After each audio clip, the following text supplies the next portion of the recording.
الحمدللہ آپ حضرات کا سبق عمرے کا مکمل ہو گیا۔ کل اس کا پریکٹیکل بھی آپ نے کر لیا۔ آپ نے یاد کیا تھا کہ جو آپ حج کرنے جا رہے ہیں کون سا حج کریں گے؟ حج تمتع۔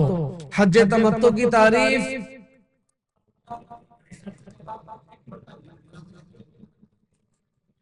آنے حج کے مہینوں میں عمرے کا احرام باندھے، عمرہ ادا کر کے احرام کھول دے، پھر حج کی تاریخ آنے پر حج کا احرام باندھے اور حج کے ارکان ادا کر کے احرام کھول دے۔ یہ حج اور عمرہ دونوں مل کر کے حج تمتع بنتے ہیں۔ حج تمتع آپ نے کرنا ہے۔ جو عمرہ ادا کریں گے کتنے کاموں سے مکمل ہوگا؟ 4 کاموں سے مکمل ہوگا۔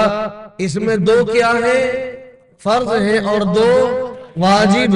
پہلا کام احرام باندھنا، دوسرا کام طواف کرنا، تیسرا کام سعی کرنا، چوتھا کام حلق کرنا۔ یعنی کہ مرد حضرات اپنے سر پہ اس طرح پھروائیں، بال بڑے ہیں تو قینچی سے کتروا لیں، اور خواتین اپنے بالوں کے 3 حصے کر کے ہر حصے میں سے ایک کوروا بال کاٹ لیں۔ جب آپ عمرہ کرنے آئیں گے، طواف کرنے آئیں گے تو دعا مانگنے کے بعد کتنے کام کرنے ہیں؟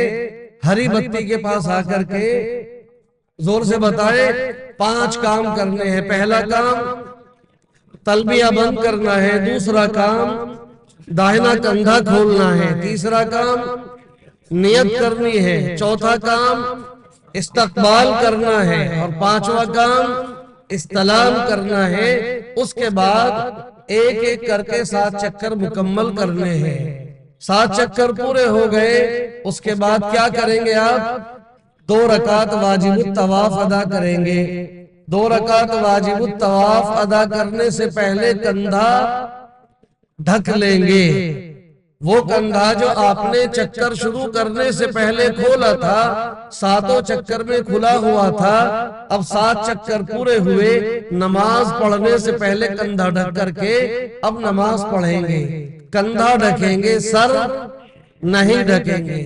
سلام پھیرنے کے بعد آپ دعا مانگیں گے، دعا سے فارغ ہو کے آب زمزم پیئیں گے۔ آب زمزم پی کر کے آپ کہاں جائیں گے؟ صفا مروہ پہ جائیں گے۔ صفا سے مروہ کتنے چکر ہوں گے؟ صفا سے مروہ گئے کتنے چکر ہوئے؟ 1۔ مروہ سے صفا آئے کتنے ہوئے؟ 2 ہو گئے۔ صفا سے شروع کریں گے اور مروہ پہ 7 چکر پورے ہو جائیں گے۔ صفا مروہ میں ہری بتی سے پہلے اور ہری بتی کے بعد کیا پڑھیں گے؟ تیسرا کلمہ۔ ہری بتی کے بیچ میں کیا پڑھیں گے؟ ربنا آتنا فی الدنیا۔ اور اس کے بیچ کے پڑھنے کی ایک دعا بھی ہے جو آپ کو گلے میں ٹانگنے والی کتاب ملے گی، اس میں پوری دعا لکھی ہے، وہ دیکھ کر کے بھی آپ پڑھ سکتے ہیں۔ طواف کے 7 چکر میں باوضو رہنا ضروری ہے یا نہیں؟ باوضو رہنا ضروری ہے۔ 4 سے پہلے وضو ٹوٹا تو کیا ہوگا؟ سارے ختم ہو جائیں گے، شروع سے کریں گے وضو کر کے۔ 4 کے بعد ٹوٹا تو کیا ہوگا؟ وہ جتنے چکر ہیں باقی رہیں گے، وضو کر کے آگے سے اپنا سلسلہ شروع کریں گے۔ صحیح میں باوضو رہنا ضروری ہے یا نہیں؟ صحیح میں باوضو رہنا ضروری نہیں ہے، لیکن اگر کسی کا وضو ہے تو بہت اچھی بات ہے، لیکن اگر وضو نہیں ہے اور اس نے ایسے ہی صحیح کر لی تو اس کی صحیح ادا ہو جائے گی۔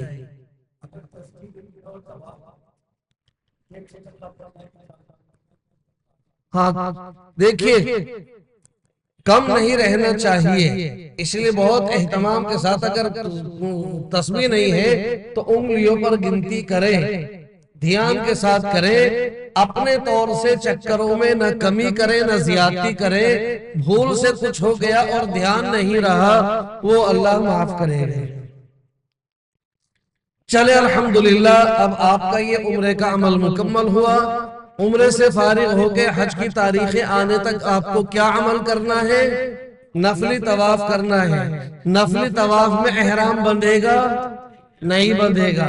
نفلی طواف کرنے سے پہلے کندھا کھلے گا؟ ارے کو جب احرام ملے تو کھولیں گے کیسے؟ ہاں نفلی طواف میں پہلے 3 چکروں میں رمل پہلوان بنیں گے؟ نہیں بنیں گے۔ نفلی طواف کے بعد سعی پر جائیں گے؟ نہیں جائیں گے۔ نفلی طواف کے بعد سر مڑائیں گے؟ نہیں مڑائیں گے۔ نارمل کپڑوں میں 3 کام کریں گے، نیت، استقبال، استلام، اور 7 چکر پورے کر کے 2 رکعت پڑھ لیے، ایک طواف مکمل ہو گیا۔ نفلی عمرہ جب کریں گے تو احرام باندھیں گے، طواف کریں گے، سعی کریں گے۔ سعی کرنے کے بعد کل تو ہم نے عمرہ کیا تھا، سر پہ کوئی بال نہیں ہے، تو کیا احرام ایسے ہی کھول دیں گے؟ کیا کریں گے؟ سر پہ اسی گنجے سر پر اس طرح پھروائیں گے، کیونکہ اس طرح پھروایا ہی جاتا ہے احرام کھولنے کے لیے، اس لیے جب تک اس طرح نہیں پھرے گا احرام نہیں کھلے گا۔ چلیے یہ سارا کام الحمدللہ آپ کا پختہ یاد ہو گیا۔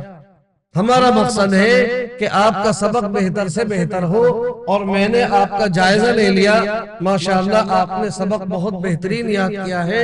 اللہ تبارک و تعالی اس کو صحیح عمل میں لانے کی توفیق عطا فرمائے۔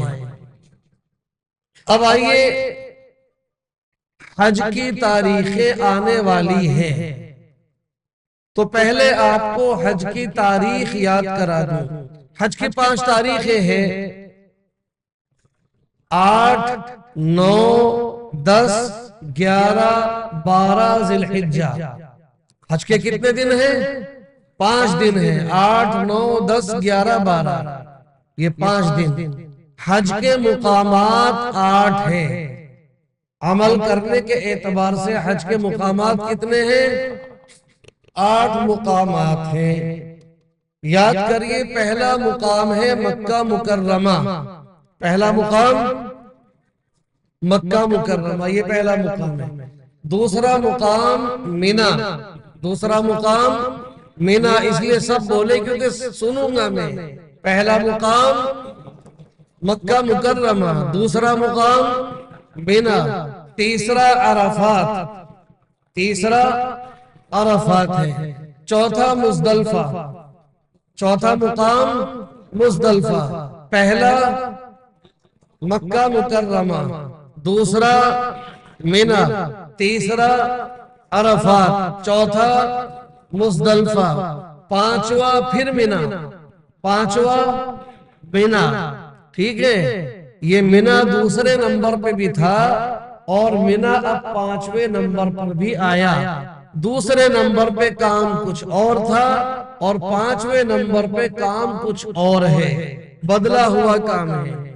تو پہلا مقام مکہ مکرمہ، دوسرا، تیسرا، چوتھا، پانچواں مینا، چھٹا مکہ مکرمہ، چھٹا مکہ مکرمہ۔ یہ 1 نمبر پہ بھی تھا، اب 6 پہ بھی آ گیا۔ 1 کا کام دوسرا اور چھٹے کا کام دوسرا۔ 7واں مینا، 7واں پھر مینا، 8واں پھر واپس مکہ مکرمہ۔ ٹھیک ہے، اس طرح سے یہ 8 مقام ہیں۔ حج کے دن کتنے ہیں؟ 5 دن ہیں۔ مقامات کتنے ہیں؟ 8 مقامات ہیں۔ حج کے فرض 3 ہیں۔ حج کے فرض کتنے ہیں؟ 3 ہیں۔ پہلا فرض احرام باندھنا، پہلا فرض احرام باندھنا، حج کا احرام باندھنا۔ دوسرا فرض وقوف عرفات، دوسرا فرض وقوف عرفات۔ تیسرا فرض طواف زیارت، تیسرا فرض طواف زیارت۔ پہلا فرض احرام باندھنا، حج کا احرام باندھنا، دوسرا وقوف عرفات، تیسرا طواف زیارت۔ یہ 3 فرض ہیں۔ واجبات 6 ہیں۔ واجبات کتنے ہیں؟ 6 واجبات ہیں۔ تو چلیے 6 کو تو بس 6 رکھیے، وقت آنے پر ایک ایک کر کے یاد کراؤں گا انشاءاللہ۔ تو حج کے دن کتنے؟ 5۔ مقامات کتنے؟ فرض کتنے؟ واجبات کتنے؟ 6۔ اب یعنی کہ آپ کا سبق جو چلے گا ایسے چلے گا کہ حج کے 5 دنوں میں 8 مقامات پر 3 فرض اور 6 واجبات ادا کرنے ہیں۔ یہ آپ نے پلاٹ خریدا تھا، تعمیر کرنے سے پہلے کیا بنواتے ہیں؟ نقشہ۔ یہ نقشہ بنا ابھی پلاٹ کے اوپر، اب اس کے بعد تعمیر کا کام شروع ہوگا۔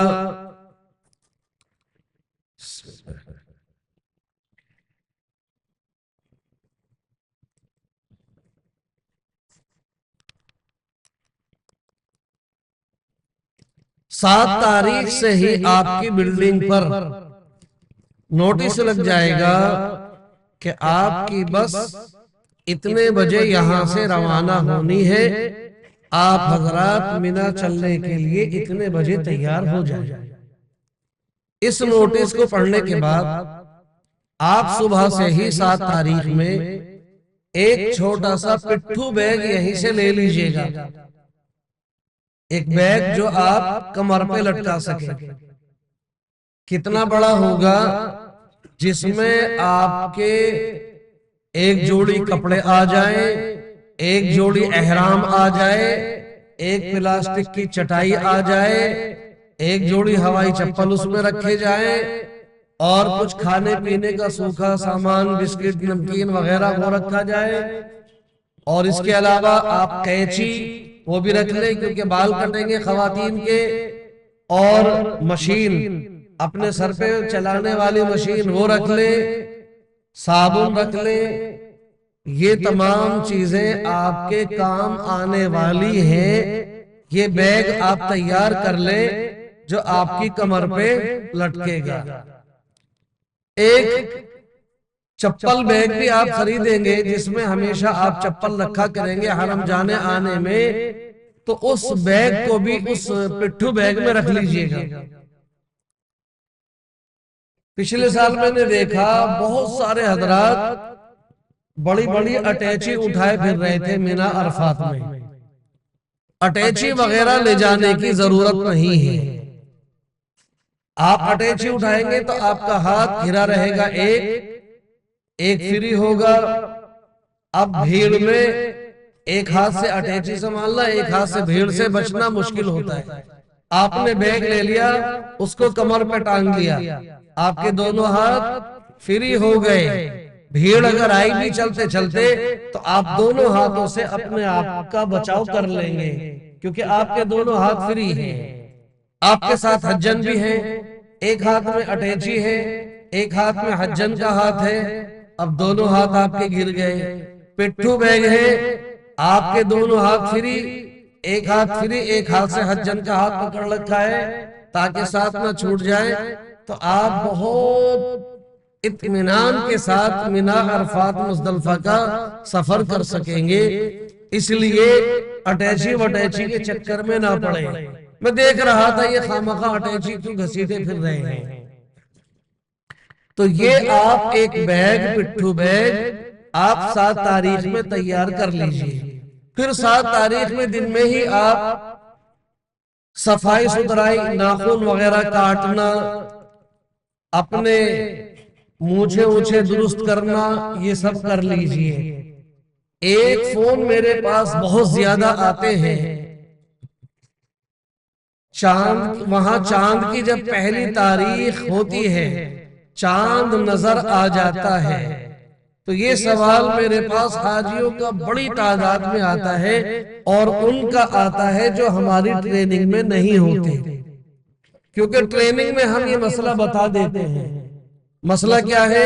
جیسے بقرعید کا چاند ہم یہاں ہوتے ہیں دیکھتے ہیں، تو چاند دیکھنے کے بعد بال کاٹتے، ناخن کاٹتے نہیں، اس سے پہلے ہی آج شام کو چاند نظر آئے گا تو دن میں ہی ناخن بھی کاٹ لیتے ہیں، مونچھے سیٹ کر لیتے ہیں، ٹھیک ہے۔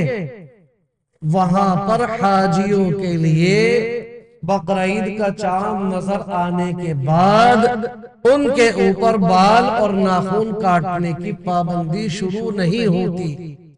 ان کے اوپر ناخن اور بال کاٹنے کی پابندی شروع ہوگی جب 7 ذی الحجہ کی رات میں مینا چلتے وقت یا 8 ذی الحجہ کی صبح میں مینا چلتے وقت احرام کی چادریں باندھ کر نیت کر لیں گے اور لبیک پڑھ لیں گے. یہاں سے بال ناخن ان سب کی پابندی شروع ہوگی. بات سمجھ میں آ رہی؟ وہاں پر انڈیا میں چاند نظر آئے آپ کے اوپر کوئی پابندی نہیں. سعودی عرب میں چاند نظر آ جائے آپ کے اوپر کوئی پابندی ناخن اور بال کی ابھی شروع نہیں ہوئی. اس لیے 7 ذی الحجہ آج ہے. دن میں ہم نے اپنے ناخن بھی کاٹ لیے، اپنی مونچھیں بھی کاٹ لی، چھوٹی چھوٹی کر لی. داڑھی پہ تو چھیڑ چھاڑ نہیں کریں گے جی. ارے زور سے تو بول دو، ڈر لگتا ہے زور سے بولیں گے رکھنی پڑے گی. ماشاءاللہ نیت تو آپ نے اسی دن کر لی تھی الحمدللہ. ہاں مونچھیں چھوٹی کریں گے، ناخن کاٹیں گے، بالوں کو سر کے بالوں کو بھی جیسے ہیں ویسے رہنے دینا. اپنے جو ناپاکی کے بال ہیں بغل کے اور دیگر بال ہیں ان کو بھی آپ صاف ستھرا کر لیں کیونکہ آپ احرام باندھیں گے. میں نے اس دن بتایا تھا کہ مینا میں ایک صاحب کو دیکھا نوجوان، وہ لیٹا ہے اور بغل کے اتنے بڑے بڑے بال ہیں. کتنی کراہت والا عمل ہے، ہم یہ عمل نہ کریں. ٹھیک ہے، تو یہ صفائی ستھرائی اچھی طرح سے کر لے، غسل بھی کر کے تیار ہو جائے.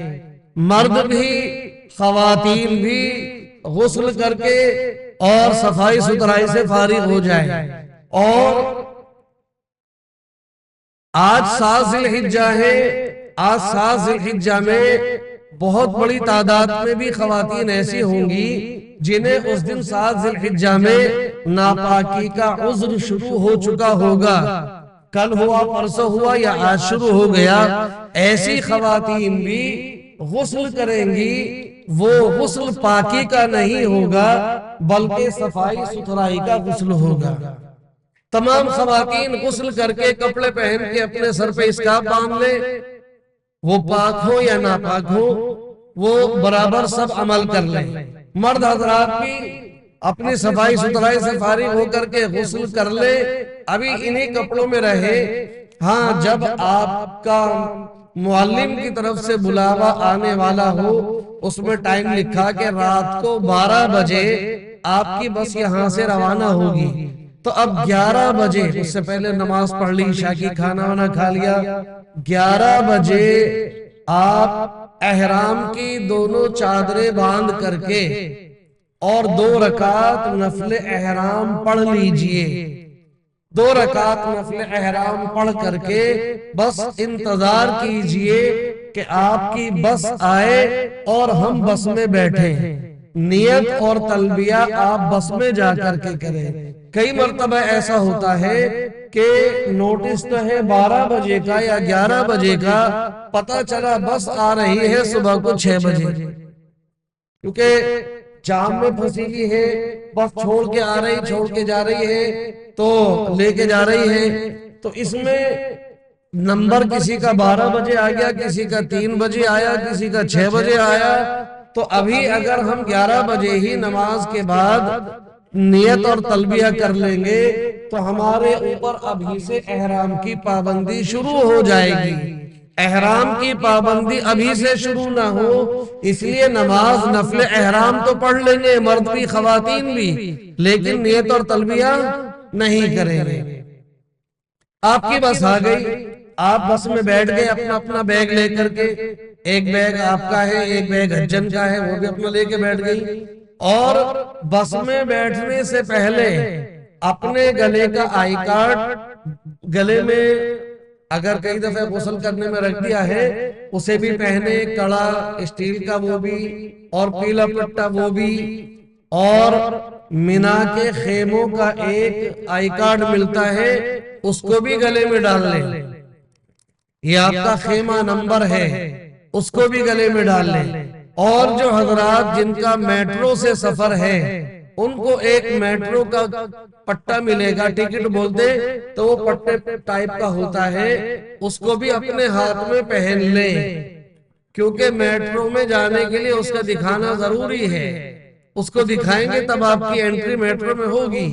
لہذا جو بھی کچھ آپ کے یہ ضروری چیزیں ہیں، آئی کارڈ ہے، دونوں پیلا پٹا ہے، کڑا ہے اور میٹرو کا کڑا ہے اور خیمے کا آئی کارڈ ہے، وہ سب گلے میں ڈال کر کے آپ بالکل تیار ہیں اور آپ اس تیاری کے ساتھ بس میں بیٹھ گئے۔ جب بس میں بیٹھ جائیں تو مرد بھی خواتین بھی اور جن خواتین کو ناپاکی کا عذر ہے وہ بھی سب ایک ساتھ نیت کریں گے۔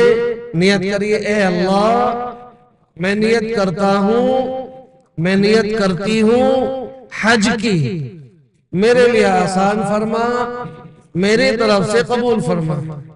اور جو حج بدل پہ جا رہے ہیں وہ کہیں گے اللہ میں نیت کرتا ہوں، نیت کرتی ہوں حج کی، میرے لیے آسان فرما اور میرے فلاں کی طرف سے قبول فرما۔ جن کی طرف سے حج بدل کرنا ہے ان کی طرف سے عمرے میں بھی نام لیا تھا اور ان کی طرف سے یہاں اب حج کے احرام میں بھی نام لیا جائے گا۔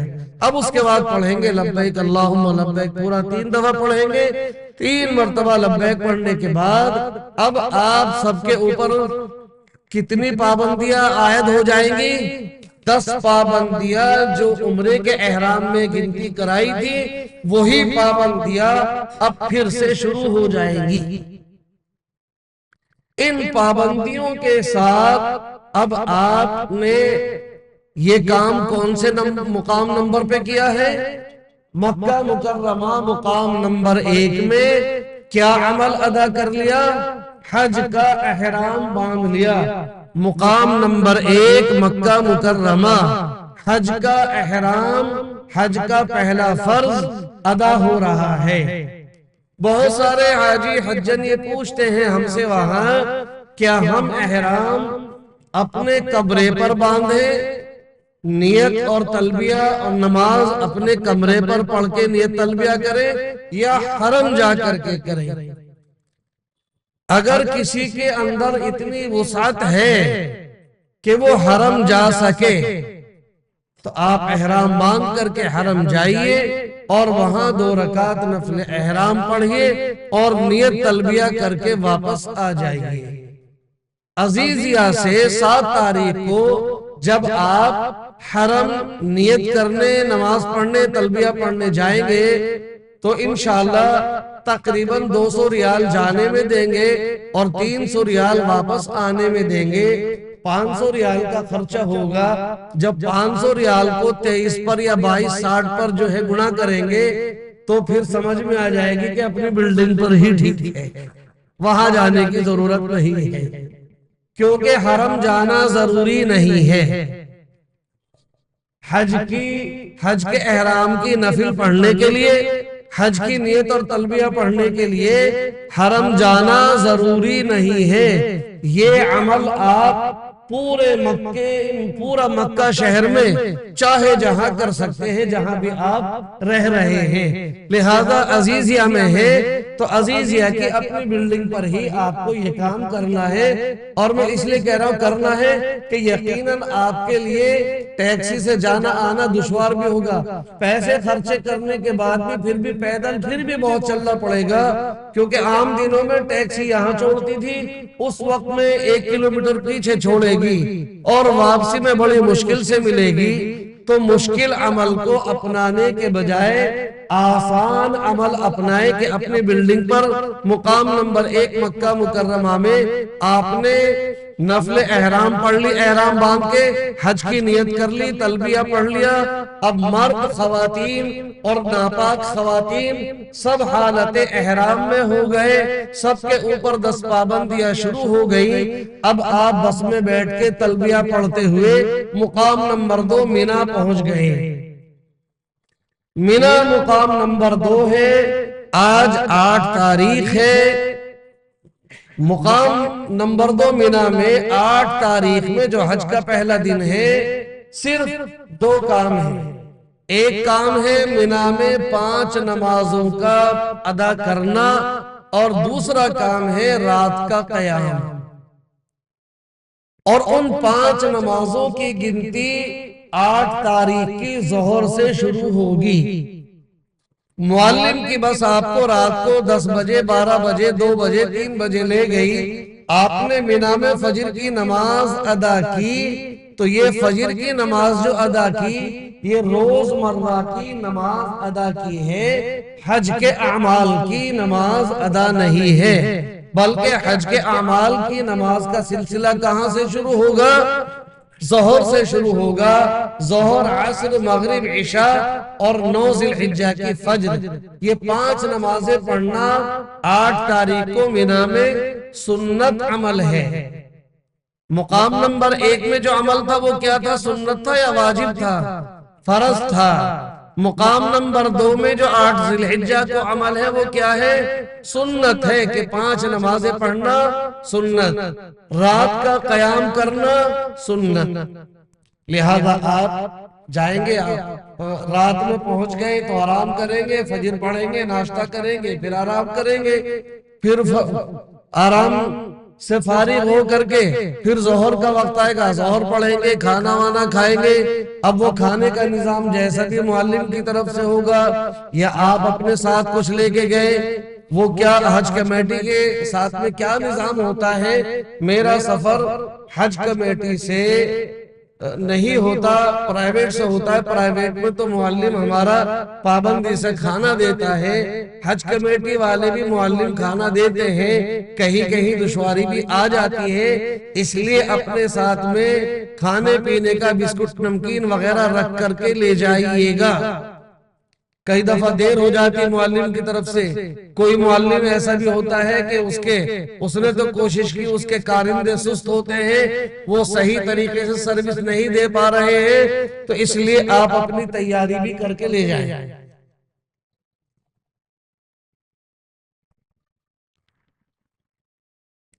آپ نے ظہر پڑھ لی، عصر پڑھ لی، مغرب پڑھ لی، عشاء پڑھ لی، اور اب ہر نماز کے ادا کرنے کے بعد، سلام پھیرنے کے بعد آپ کو کیا کرنا ہے؟ دعا سے پہلے سلام پھیرا، سلام پھیر کر کے پہلے تلبیہ پڑھیں گے 3 مرتبہ بلند آواز سے، خواتین ہلکی آواز سے، اور پھر اس کے بعد دعا مانگیں گے۔ بس اتنا عمل کرنا ہے۔ وہ خواتین جنہیں ناپاکی کا عذر ہے وہ بس تلبیہ پڑھتی رہیں گی اور ان کو نماز اللہ کی طرف سے معاف ہے، ان کے مینا کے قیام میں یہ عذر رکاوٹ نہیں بنے گا، حج کے ثواب میں ذرہ برابر کوئی کمی نہیں آئے گی۔ اتنی بات کو اپنے ذہن میں بٹھا لے۔ لہذا پرسوں میرے پاس ایک خاتون کا فون آیا تھا، پرچہ بھی لکھا تھا انہوں نے، اور یہ بات بتائی تھی کہ پچھلے سال میں نے حج کا فارم بھرا تھا، ویٹنگ میں تھا، قریب تھا کہ بس آنے والا تھا، لیکن آتے آتے وہاں تک نہیں پہنچ پایا، 10-20 نمبر نیچے رہ گئے، ہمارا نمبر نہیں آ سکا۔ تو میں نے تجربے کے طور پہ عذر کو روکنے والی، ناپاکی کو روکنے والی دوائی کھائی۔ جب میں نے دوائی کھائی پہلی مرتبہ تو کہا کہ میرا رنگ نیلا پڑنے لگا، کمزوری آ گئی، چکر آنے شروع ہو گئے، مجھے یعنی کہ مجھے چکر آنے لگے، بڑی دشواری ہوئی۔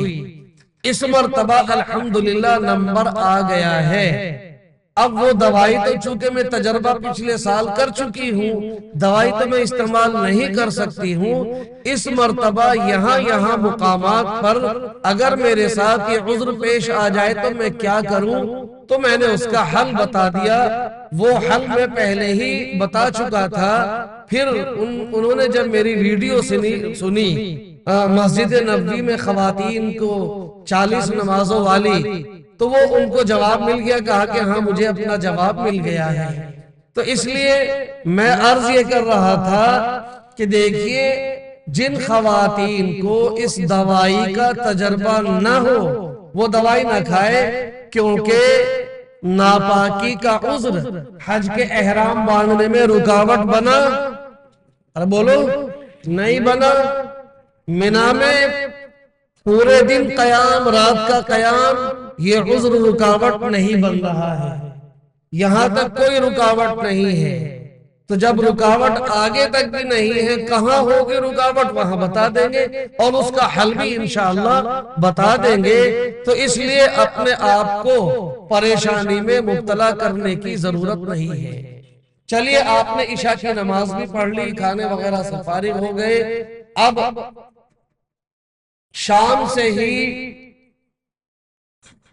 کھلبلی مچے گی، معلم کی طرف سے کہہ دیا جائے گا کہ آپ کو رات کو 11 بجے یہاں سے نکلنا ہے، یا 2 بجے نکلنا ہے، یا صبح کو 6 بجے نکلنا ہے۔ یہ بتا دیا جائے گا، کسی کو رات کو 11 بجے کا ٹائم دیا جائے گا، کسی کو 2 بجے کا، کسی کو 12 بجے کا، مختلف اوقات ہوں گے۔ تو وہ وقت آپ کو مل جائے گا۔ نمبر 1، اس وقت کے ملنے پر آپ حضرات کو پریشان ہونے کی ضرورت نہیں ہے، اس وجہ سے کہ ہمیں یہاں سے 12 بجے نکلنے کا حکم دیا ہے، لہذا ہماری فجر کی جو نماز تھی وہ ادا نہیں ہو پائے گی مینا میں۔ اب کیا ہوگا؟ ایک سوال ذہن میں یہ آئے گا۔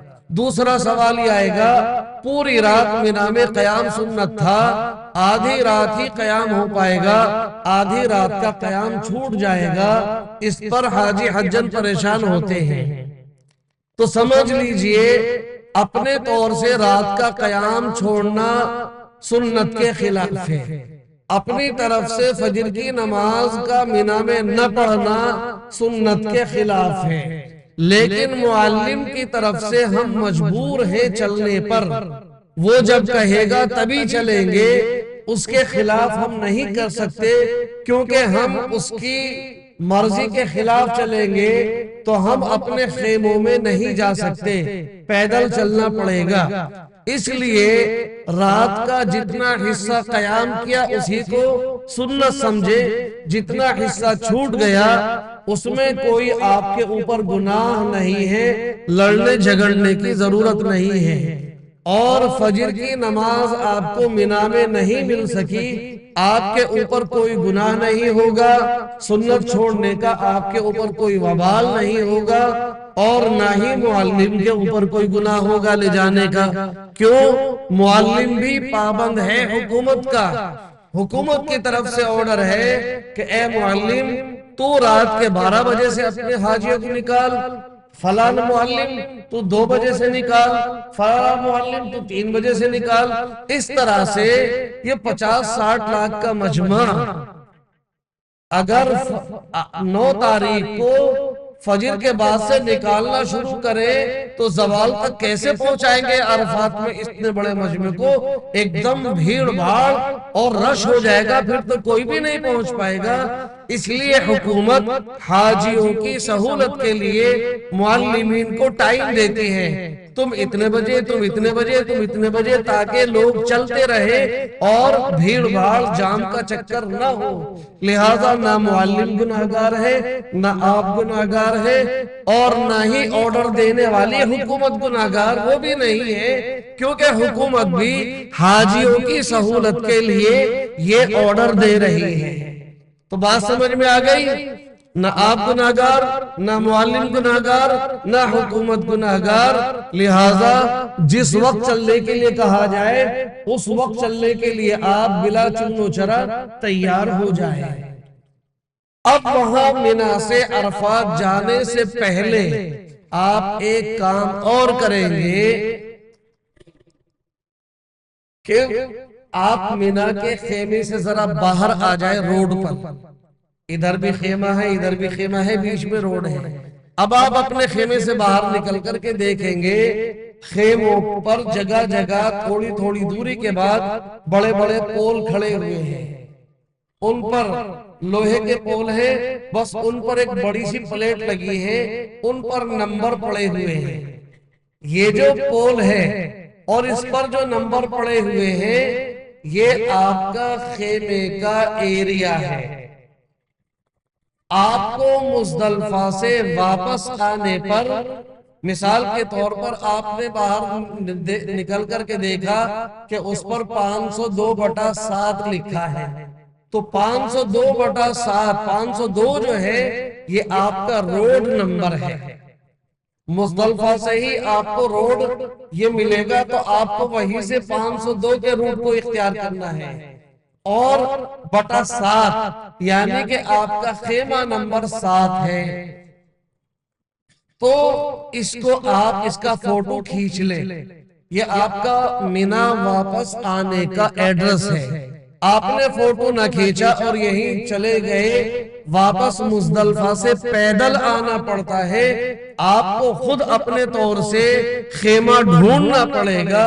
نمبر آپ نے نوٹ نہیں کیا تو آپ کو خیمے میں آنا مشکل ہوگا، دشواری ہوگی۔ اس دشواری سے بچنے کے لیے آپ اس پول کا فوٹو کھینچ لیں گے تاکہ وہ نمبر آپ کے موبائل میں آ جائے۔ وہ انشاءاللہ اخیر میں آپ کو دکھائیں گے کہ کیسا پول ہوتا ہے۔ اس پول سے فارغ ہو کر کے اب آپ تیار بیٹھے ہیں، آپ کی بس یہاں سے جتنے بجے بھی روانہ ہوئی، مثال کے طور پہ 12 بجے آپ کی بس روانہ ہو گئی، اس نے عرفات میں 1 بجے پہنچا دیا، 2 بجے پہنچا دیا، کوئی رات میں 2 بجے پہنچے گا، کوئی 3 بجے پہنچے گا۔ جیسے جیسے پہنچتے جائیں اسی طرح سے آپ خیمے میں جا کر کے آرام کرتے رہیں، آپ خیمے میں پہنچتے رہیں۔ خیمے میں جانے کے بعد صرف آپ کا کام ابھی تلبیہ پڑھتے رہنا ہے، مرد و خواتین کا سب کا ابھی کوئی کام حج کے تعلق سے یہاں ابھی شروع نہیں ہوگا۔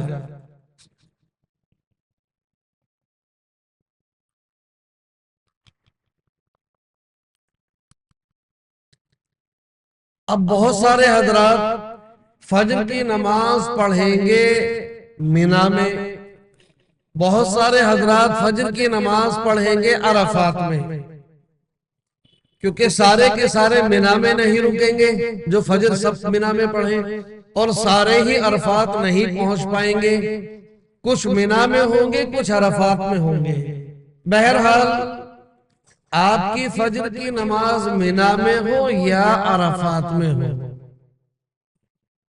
آپ جب 9 ذی الحجہ کی فجر کا سلام پھیریں گے، اب تک آپ نے ہر نماز کا سلام پھیرنے کے بعد کیا پڑھا تھا؟ 3 مرتبہ تلبیہ پڑھا تھا، لیکن 9 ذی الحجہ کی فجر مینا میں پڑھیں یا عرفات میں، سلام پھیرنے کے بعد کیا پڑھنا ہے؟ تکبیر تشریق پڑھنی ہے، جو 9 ذی الحجہ کی فجر سے یہاں بھی شروع ہوتی ہے۔ اللہ اکبر، اللہ اکبر، لا الہ الا اللہ، واللہ اکبر، اللہ اکبر وللہ الحمد۔ یہ تکبیر تشریق پڑھیں گے پہلے سلام پھیرنے کے بعد، پھر 3 مرتبہ تلبیہ پڑھیں گے، پھر دعا کریں گے۔ اب آپ کی ترتیب یہ رہے گی، اب جو بھی نماز پڑھیں گے سلام پھیریں گے، پہلے تکبیر تشریق، پھر تلبیہ، پھر دعا۔ بچپن سے لے کے اب تک ہم اس تکبیر تشریق کو پڑھتے تو آ رہے ہیں، لیکن اس تکبیر تشریق کی تاریخ کسی کو پتہ ہے، اکثروں کو پتہ نہیں ہے۔ آئیے اس مبارک سبق کی مجلس میں اس کی تاریخ سن لیتے ہیں کہ تکبیر تشریق کی تاریخ کیا ہے۔ آپ جو مینا میں ہیں، جو حضرات مینا میں ہیں، یہ تکبیر تشریق مینا کا عمل ہے۔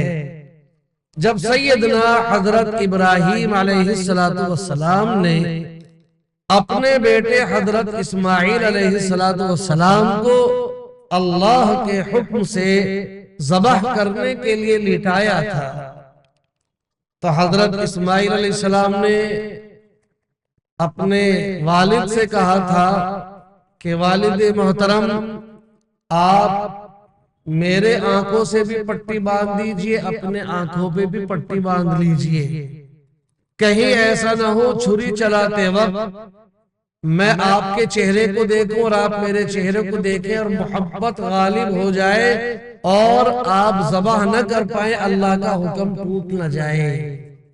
ہاں، اس لیے آپ پٹی باندھ لیجیے۔ پٹی باندھنے کے بعد جب حضرت اسماعیل علیہ السلام کو لٹایا اور چھری چلائی پوری تیزی کے ساتھ، تو اللہ کی طرف سے حکم آیا چھری کو کہ رواں بھی نہ کٹ جائے، لہذا پھر پتھر پہ تیز کی، تیز کرنے کے بعد پھر جو چھری چلائی، تو چھری چلانے کا جیسے ہی ارادہ کیا، اللہ رب العزت نے حضرت جبرائیل علیہ السلام کو جنت سے مینڈھا لے کر کے بھیجا کہ جاؤ یہ مینڈھا لے کر کے جاؤ۔ اب یہ مینڈھا وہاں پر رکھا، اور جیسے ہی حضرت جبرائیل نے دیکھا کہ ایک باپ، بوڑھا باپ اپنے نوجوان بیٹے کے گلے پر چھری چلا رہا ہے، تو تعجب کے اعتبار سے انہوں نے کہا اللہ اکبر، اللہ اکبر۔ یعنی وہاں عرب میں جب کوئی تعجب کی بات دیکھتے ہیں تو وہاں پر ایک جملہ تعجبیہ نکلتا ہے، اللہ اکبر، یہ ایسا ہو رہا ہے۔ تو جیسے ہی حضرت جبرائیل نے کہا اللہ اکبر اللہ اکبر، کہ تمام بڑائی اللہ کے لیے ہے، ایک باپ اپنے بیٹے کے گلے پہ چھری، تو حضرت جبرائیل نے اس آواز کو سنا تو فوراً پٹی کھول کے دیکھا تو جبرائیل مینڈھا لیے کھڑے ہیں کہ اللہ نے بھیجا ہے، تو فوراً کہا لا الہ الا اللہ واللہ اکبر۔ جبرائیل تمہارا بہت بہت شکریہ، تم نے میرے بیٹے کو بچا لیا، یہ نہیں کہا، بلکہ لا الہ الا اللہ، وہی عبادت کے لائق ہے، اللہ اکبر، اور وہی سب سے بڑا ہے، عبادت کے لائق بھی وہی ہے، معبود بھی وہی ہے، اور بڑائی اسی کے لیے ہے۔ اب یہ دونوں کے جملے سن کر کے سیدنا حضرت اسماعیل علیہ السلام نے دیکھا ماجرا کیا ہے، پٹی ہٹائی تو دیکھا مینڈھا ہے، تو نہ جبرائیل کا شکریہ ادا کیا، نہ ابا کا شکریہ ادا کیا، بلکہ فوراً کہا واللہ اکبر وللہ الحمد، کہ تمام بڑائی اللہ کے لیے ہے، وللہ الحمد، اور اللہ ہی کے لیے ساری تعریفیں ہیں۔ تو یہ تین مقدس ہستیوں کے تین جملے ہیں، اللہ اکبر اللہ اکبر، ان کا جملہ حضرت جبرائیل کا، لا الہ الا اللہ واللہ اکبر، ان کا جملہ حضرت ابراہیم علیہ السلام کا، واللہ اکبر وللہ الحمد، یہ کن کا جملہ ہے؟ حضرت اسماعیل علیہ السلام کا۔ تین مقدس ہستیوں کے جملے اب تک ہم پڑھتے آئے تھے بغیر سمجھے، اب تاریخ سمجھ میں آ گئی، اب انشاءاللہ ہم مینا میں پڑھیں گے تو مزہ آئے گا، عرفات میں پڑھیں گے تو مزہ آئے گا، اور جو یہاں اپنے انڈیا میں رہ کر کے جو حج کو نہیں جا رہے ہیں یہاں پڑھیں گے تو اس تاریخ کو ذہن میں رکھ کر کے پڑھیں گے تو پڑھنے میں مزہ آئے گا کہ یہ کوئی معمولی جملہ نہیں، یہ کوئی فارملٹی نہیں ہے کہ بس یوں ہی ہے، اس کی ایک تاریخ ہے کہ اللہ نے باپ بیٹے کا امتحان لیا اور باپ بیٹے امتحان میں کامیاب ہوئے، انہوں نے اپنے بیٹے کی قربانی دی اور بیٹا قربانی دینے کے لیے تیار ہو گیا۔ تو کیا آج میں اپنے جذبات کی قربانی اللہ کے احکام کو پورا کرنے میں نہیں دے سکتا؟ یقیناً ہم سے جان نہیں مانگی جا رہی ہے، ہم سے جذبات کی قربانی مانگی جا رہی ہے کہ اے عبداللہ، اے ابراہیم، اے عبد الرحیم، تو اب تک جو اپنے چہرے پر اس طرح پھیرتا آ رہا ہے، اپنے نبی کی سنت کو اپنے وہ نالی میں بہاتا آ رہا ہے، کب تک بہائے گا؟ اب تو ذرا اپنے جذبات کو قربان کر لے، تو حج پہ آیا ہے، حضرت ابراہیم نے بیٹے کو قربان کیا تھا، اسماعیل قربان ہونے لگے تھے، تو بھی اپنے جذبات کو قربان کر لے اور اپنے چہرے پر اپنے نبی کی سنت کو سجا لے، اپنے چہرے کو نورانی بنا لے۔ اور صرف داڑھی کا عمل نہیں، حقوق اللہ بھی ادا کرنے کے لیے یہ جذبات کہتے ہیں کہ چھوڑ، جذبات قربان کروں گا۔ حقوق العباد ادا کرنے میں جذبات کہتے ہیں کہ چل کس چکر میں پڑے گا، لیکن جذبات قربان کر کے میں حقوق العباد کروں گا، یعنی اللہ کے جتنے احکام ہیں ان تمام احکام کو اپنے جذبات کی قربانی دے کر کے میں ادا کروں گا۔ آپ وہاں قربانی والے عمل کے مقام پر پہنچے ہیں، تو لہذا اگر وہاں بھی اس چیز کا تہیہ نہ کیا، اس چیز کا ارادہ نہ کیا کہ اب اللہ کے احکام کے سامنے، نبی کی سنتوں کے سامنے میرے جذبات، میرا دل، میری خواہشات کوئی معنی نہیں رکھتی ہے، ان کے سامنے تو میں اپنے اللہ کے حکم کو آگے رکھوں گا، اپنے نبی کی سنت کو سامنے رکھوں گا۔ کریں گے انشاءاللہ؟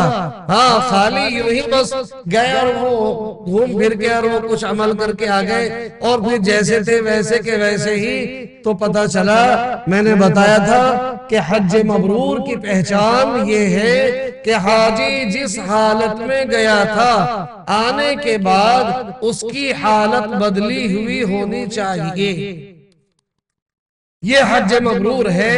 تو لہٰذا ہم اپنے ظاہر کو بھی بدل کر کے آئیں گے اور اپنے باطن کو بھی بدل کر کے آئیں گے، دونوں چیزیں انشاءاللہ بدل کر کے آئیں گے۔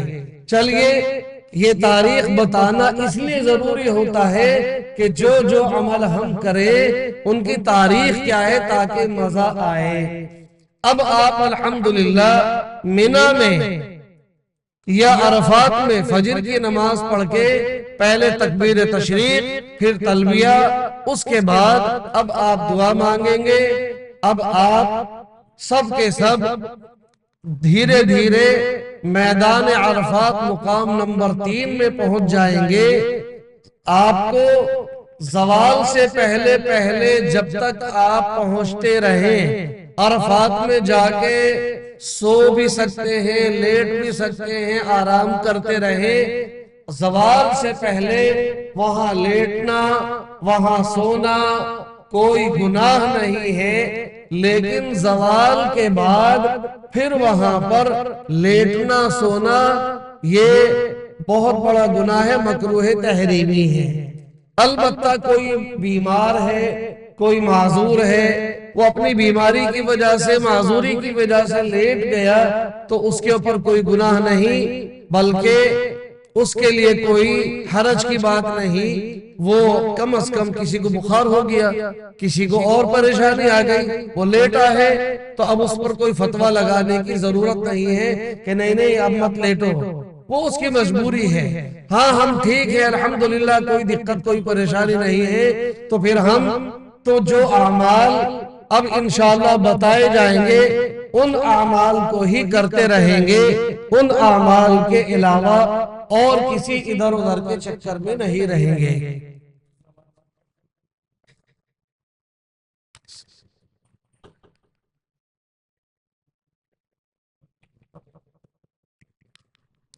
آپ نے اب تک جو بھی ظہر کی نماز مکہ مکرمہ میں عزیزیہ میں پڑھی ہے، زوال کا وقت ختم ہوتے ہی ظہر کی اذان حرم میں بھی ہوتی ہے، اور جیسے ہی ظہر کی اذان حرم میں ہوتی ہے باقی ساری مسجدوں میں ایک ہی وقت میں اذان ہونا شروع ہو جاتی ہے۔ تو زوال کا وقت جو ہے آپ دیکھیں کہ ہم عزیزیہ میں ہیں، ظہر کی اذان 12 بج کے مثال کے طور پہ 20 منٹ پہ ہو رہی ہے یا 12 بج کے 25 منٹ پر ہو رہی ہے، اس کو لکھ کر کے لے جائیے گا۔ یہ 12 بج کے 20 یا 25 منٹ جتنے بجے بھی اذان ظہر کی ہوتی ہے عزیزیہ میں حرم میں، وہی زوال کا وقت ختم ہو جاتا ہے۔ تو لہذا آج مقام نمبر 3 میں آپ پہنچ گئے، زوال سے پہلے پہلے آپ پہنچے ہیں۔ اب آپ زوال سے پہلے کھانا پینا، آرام کرنا، سونا، وہ سب کچھ کرتے رہیں۔ اب انشاءاللہ آپ کا جو وقوف عرفات کا فرض شروع ہوگا وہ شروع ہوگا 9 ذی الحجہ کی زوال سے شروع ہوگا، اور یہ عمل غروب تک چلے گا۔ اب اس میں کیا کیا عمل کرنا ہے، کیا کیا پڑھنا ہے، کیا ترتیب رہے گی، یہ ایک بہت لمبا سبق ہے، انشاءاللہ وہ کل بیان ہوگا۔ آج تو ہم نے آپ کو مقام نمبر 1 مکہ مکرمہ سے مرد و خواتین کو احرام بندھوا دیا، ایک فرض ادا کرا دیا۔ پھر مقام نمبر 2 مینا میں پہنچا دیا، 5 نمازیں پڑھی یا 4 نمازیں پڑھی، پوری رات کا قیام کیا یا آدھی رات کا قیام کیا، یہ سنت عمل آپ نے کر لیا۔ جس کا جتنا بھی موقع ملا، آدھی رات کا موقع یا پوری رات کا، وہ اس پر مطمئن رہے۔ اب آپ پہنچ گئے مقام نمبر 3 عرفات میں۔ وقوف عرفات کا عمل کل سے شروع ہوگا انشاءاللہ۔ ابھی آپ بس زوال سے پہلے تک یہاں اطمینان سے آرام کریں، سو جائیں، کھائے پیئے، آپ کے لیے آزادی ہے۔ اب انشاءاللہ آپ کے سامنے پروجیکٹر پر وہ چیزیں ہم مینا کی دکھاتے ہیں اور عرفات کی کچھ چیزیں دکھاتے ہیں۔ یہ ہے حج کا طریقہ۔ آپ چلیے آگے۔ یہ آپ نے یاد کر لیا ہے کہ حج میں 3 فرض ہیں، 6 واجبات ہیں۔ تلبیہ الحمدللہ آپ نے آدھا یاد کر لیا۔ اب یہ ہے مقام نمبر 1 مکہ مکرمہ، یعنی خالی حرم ہی نہیں بلکہ پورا شہر مکہ مکرمہ۔ یہاں مکہ مکرمہ مقام نمبر کتنا ہے؟ 1 نمبر ہے۔ اس 1 نمبر میں آپ کو حج کا پہلا فرض ادا کرنا ہے، احرام کا باندھنا۔ وہ پورا طریقہ آپ کے سامنے آ چکا ہے۔ اب چلیے، آپ نے جہاں بھی احرام باندھا وہاں سے احرام باندھ کر اب مینا کے لیے ان بسوں میں بیٹھ گئے۔ بس میں بیٹھ کر کے آپ نے نیت کر لی اور تلبیہ پڑھ لیا۔ اس کے بعد آپ مینا میں داخل ہو گئے۔ یہاں سے مینا اسٹارٹ ہوتا ہے۔ اس کے بورڈ اس طرح کے، اس کلر کے ہیں، ان کی پہچان ہے۔ جب ان میں اندر داخل ہو جائے تو سمجھے ہم مینا میں داخل ہو گئے۔ اب یہ مینا کا ہوائی منظر ہے، تمام خیمے آپ کو اوپر سے دکھائے جا رہے ہیں۔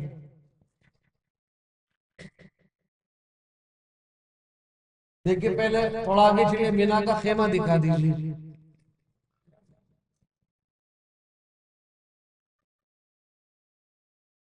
دیکھیے، ایک منٹ باہر، یہ ہے نہیں تھوڑا آگے سے، یہاں یہ ہے مینا کے خیمے، یہ ہے باہر سے منظر، سمجھ گئے؟ یہ پورا زون ہے آپ کا، یہ زون نمبر 52 ہے، 7 ہے مثال کے طور پہ۔ اس میں چھوٹے چھوٹے بہت سارے خیمے ہیں۔ اب یہ خیمے آپ کے باہر سے منظر ہے، اندر کا منظر دکھائیے۔ آپ اندر یہاں خیموں میں آ جائیں گے، اپنے اپنے بستر وہاں پر بچھے ہوئے، آپ کو بستر لے جانے کی ضرورت نہیں ہے۔ چٹائی جو پلاسٹک کی آپ نے رکھی ہے اور خرید لی یا خریدیں گے، وہ مزدلفہ میں کام آئے گی، کیونکہ وہاں پر کوئی قالین یا کوئی بچھانے کی چیز نہیں ہے۔ یہاں پر آئے تو یہ خیمہ واٹر پروف ہے، فائر پروف ہے، ایئر پروف ہے، اور اس میں جو ہے یہ بستر بچھے ہوئے ہیں۔ یہ بستر اتنے چوڑے اب سے کم 10 سال پہلے ہے۔ اب تو جتنے جگہ میں یہ ایک گدا دکھائی دے رہا ہے، اتنی جگہ میں 2 گدے بچھے ہوئے نظر آئیں گے۔ پہلے ایک آدمی کو اتنی جگہ ملتی تھی، اب اتنی جگہ میں 2 آدمیوں کو لیٹنے کا موقع ملتا ہے، چونکہ اب تعداد بڑھ چکی ہے۔ لہذا 1 منٹ وہیں رہیے۔ اب یہاں دیکھیے مینا کے خیمے میں یہ آپ پردے دیکھ رہے ہیں۔ اب مرد و خواتین سب کا یہ خیمہ ہے، تو آپ کو نمبر 1 تو وہیں سے یہ مل سکتا ہے کہ مردوں کے لیے یہ خیمہ ہے، خواتین کے لیے یہ خیمہ ہے۔ مرد اپنے خیمے میں جائیں گے، خواتین اپنے خیمے میں جائیں گے۔ لیکن اگر ایسا نہ ہوا، مرد و خواتین کو 100 کو یہ پورا خیمہ دے دیا، تو مرد و خواتین کیا کریں گے؟ قبلہ رخ ادھر ہے، یہاں ہو کے نماز پڑھیں گے، تو یہ پردہ گرا دے اور ادھر پیچھے عورتیں ہو جائے، آگے خواتین ہو جائے۔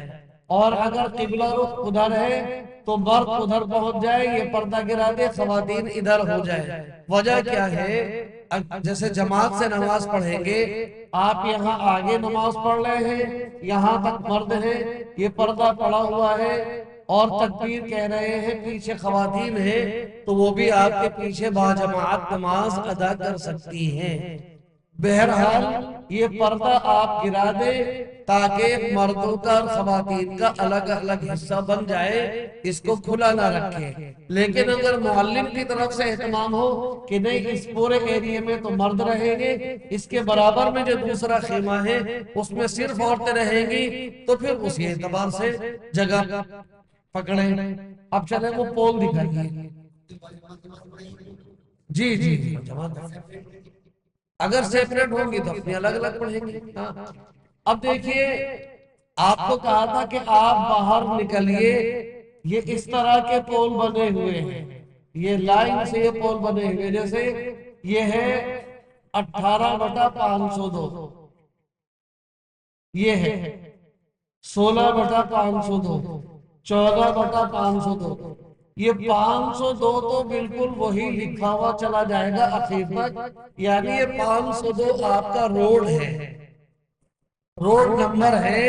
آپ مزدلفہ سے جیسے ہی انٹری کریں گے تو آپ ڈھونڈیں گے کہ ہمارا 502 کدھر سے، راستے کوئی ادھر جا رہا ہے، کوئی ادھر جا رہا ہے، آپ 502 والے راستے کو پکڑ کر کے آپ اس پہ چلے آئیں گے۔ اب مثال کے طور پہ کسی کا خیمہ نمبر تھا، پول نمبر تھا 12، کسی کا 14، کسی کا 16، تو 12 نمبر یہاں ہے، آپ ابھی یہاں تک آئے کہ نہیں، ابھی تو 18 آیا ہے، آگے 16، 14، 12 نمبر یہ آ گیا، اس خیمے میں داخل ہو گئے۔ کسی کا 18 نمبر تھا، وہ اس کے اندر داخل ہو گیا، 16 والا 16 میں، 14 والا 14 میں۔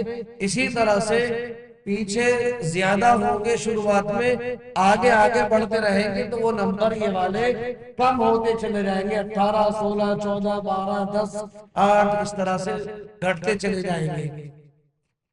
تو خالی یہ تو ایک پہچان یہاں پر ایک سمجھانے کے لیے بتایا ہے۔ ایک روڈ نمبر ہوتا ہے 62، سوق العرب۔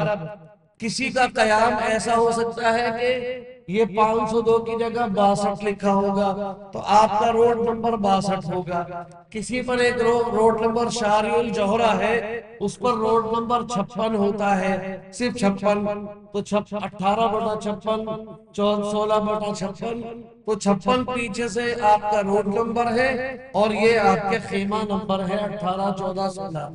تو 56 نمبر ہو یا 62 نمبر ہو یا 502 نمبر ہو، جو بھی ہو، آپ کے خیمے کے اوپر برابر میں دائیں بائیں یہ پول آپ کو دیکھنا ہے۔ اس پول کا آپ کو فوٹو کھینچ کے موبائل میں محفوظ کرنا ہے، یا پین سے لکھ کر کے آپ کو اس کو رکھ لینا ہے، کیونکہ مزدلفہ سے واپس آ کر کے اس جگہ پر آپ پہنچیں گے۔ آگے چلیں، یہ ہے روڈ نمبر 36، 3/36، نہیں 56 ہے، یہ روڈ نمبر 56 ہے، یہ شارع الجوہرہ روڈ کہلاتا ہے۔ 62 نمبر ہے، وہ سوق العرب کہلاتا ہے۔ تو آپ خیمے سے نکلیں گے، باہر دیکھیں گے تو جو بھی آپ کو یہ پول آپ کے خیمے پر ہوگا، وہی آپ کا ایڈریس ہے واپس آنے کے لیے۔ یعنی کہ یہ جو روڈ ہے، یہ والے روڈ یہاں سے لے کے پیچھے تک چلے آئے ہیں، اور انہی کھمبوں کے پول کے حساب سے آپ اپنے خیمے میں آ سکتے ہیں۔ جی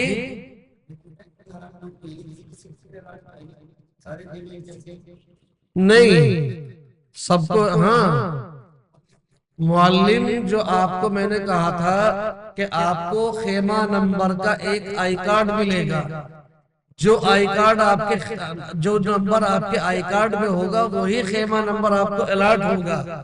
کسی میں بھی چلے جائے ایسا نہیں ہوگا، بلکہ معلم کی طرف سے خیمے الاٹ کیے جاتے ہیں، انہی میں آپ کو آ کر کے ٹھہرنا ہے۔ اب چلیے، آپ کو جس وقت بھی بلایا جائے اس وقت آپ کو مینا سے عرفات جانا ہے، آپ بس میں بیٹھے تلبیہ پڑھتے ہوئے اور آپ چلے عرفات مقام نمبر 3 کی طرف۔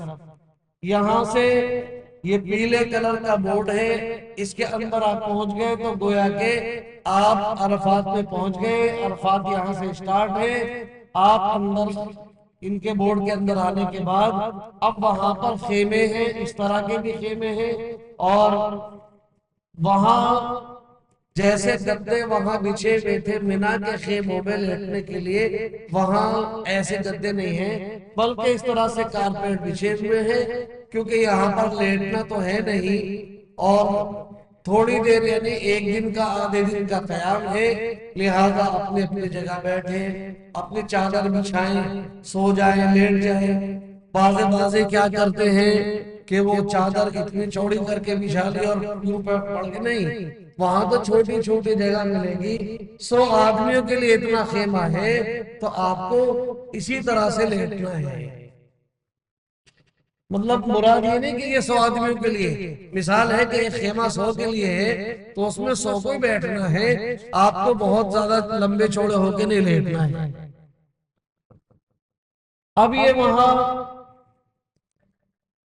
یہ باتھ روم ہے، یہ وضو کرنے کی جگہ پر ہے، حاجی یہاں پر وضو کر رہے ہیں، اور یہ ٹوائلٹ ہے، یہ ٹوائلٹ کی لائن میں لگے ہوئے ہیں، اس سے بھی لمبی لمبی لائن وہاں پر ٹوائلٹ میں جا کر کے لگنی پڑتی ہے۔ جی ہاں، لہذا چھتری اپنے ساتھ میں لے کے جائیں۔ کئی دفعہ ہوتا ہے یہاں لمبی لائنیں، آگے 15 ہے، 16واں نمبر میرا ہے، تو دھوپ میں کھڑے ہوں گے، دشواری ہوگی، دھوپ تیز ہوتی ہے، چھتری لے کر کے کھڑے ہو جائیں تاکہ دشواری نہ ہو۔ چلیے اس کا تعارف تو ہم پھر بعد میں کرائیں گے۔ یہ جبل رحمت ہے، اور یہ مسجد نمرہ ہے۔ مسجد نمرہ جو سال میں بس ایک مرتبہ یہ کھلتی ہے، یہ اندر کا حصہ ہے، اور یہ باہر لوگ نمازی باہر تک یہاں ہے، اندر اتنے نمازی بھرنے کے بعد پھر باقی روڈ پر چاروں طرف نمازی بھرے ہوتے ہیں۔ عرفات کے سارے نمازی تو یہاں نہیں آتے، یہاں پر 2-4 لاکھ آ جائیں گے، باقی 60-70 لاکھ کا مجمع تو پورے عرفات میں بکھرا ہوا ہوتا ہے۔ تو یہ مسجد نمرہ انشاءاللہ آپ وہاں جا کر کے اس کا دیدار کر لیں گے۔ یہ جبل رحمت ہے، یعنی جہاں پر حضور اکرم صلی اللہ علیہ وسلم نے وقوف کیا تھا۔ یہ جو سفید پلر ہے، یہ اس پہاڑ کے اوپر جو ہے، اس پلر کے جگہ کی کوئی خصوصیت نہیں ہے، بلکہ پورے پہاڑ کی خصوصیت ہے۔ یہ پلر تو اس لیے بنا دیا ہے نشانی کے لیے کہ جبل رحمت یہی ہے جہاں پر یہ سفید پلر ہے، ورنہ نبی اکرم صلی اللہ علیہ وسلم نے وقوف جو کیا تھا اوپر چڑھ کے وقوف نہیں کیا تھا، نیچے پہاڑی کے دامن پر کھڑے ہو کر کے نیچے اپنی اونٹنی پر بیٹھ کر کے دعا مانگی تھی، وقوف کیا تھا۔ اب حاجی جو ہے یہ اتنی بڑی تعداد میں یہ پورے پھیلے پڑے ہیں، اوپر چڑھ کر کے دعا مانگتے ہیں چاروں طرف سے، لیکن اس پر چڑھنا کوئی فضیلت کی بات نہیں ہے، بس اس کے قریب آ کر کے دعا مانگ لی، اتنی ہی فضیلت کافی ہے۔ تو یہ تو وہ تھا، ایک منٹ، یہ تو وہ تھا جبل رحمت، جو جبل رحمت چاروں طرف سے ہے۔ اب ایک چلیے وہ ٹوٹی والا بھی ان کو دکھا دو جہاں پر وہ میں نے تعارف دکھایا تھا۔ یہ ہے پہلے زمانے میں پانی نہر زبیدہ سے چل کر کے یہاں اس میں ایک بہت اندر بہت بڑا ہاؤس ٹائپ کا ہے، اس میں جمع ہوتا تھا، اور یہ اس طرح کے جو سوراخ آپ کو دکھائی دے رہے ہیں، یہاں پر اس میں لکڑی کی ایک سپورٹ ٹھوک دیتے تھے، جس کو وضو کرنا ہوتا تھا وہ لکڑی نکالی اور وضو کر لیا، پانی پی لیا، اس کے بعد پھر اس کو لکڑی سے بند کر دیا، تو اس میں اس کے اندر پانی بھرا ہوتا تھا، اسی میں چاروں طرف وضو کیا کرتے تھے۔ تو یہ نشانی نہر زبیدہ کے پانی آنے کی جگہ کی آج بھی الحمدللہ یہاں پر یہ موجود ہے۔ جب آپ زیارت کرنے کے لیے حج سے پہلے عرفات کے میدان میں جائیں گے تو وہاں پر جبل رحمت کے قریب پہنچیں گے۔ حج والے دن تو کوئی پہنچے گا، اکثر نہیں پہنچ پائیں گے، تو جب آپ آئیں گے تو اس پتھر کو بھی آپ جا کر کے ڈھونڈ لیجئے گا جس میں اس طرح کے یہ سوراخ ہے۔ یہ ہم نے اپنے حاجیوں کو دکھایا تھا، زیارت کرائی تھی۔ چلیے باقی انشاءاللہ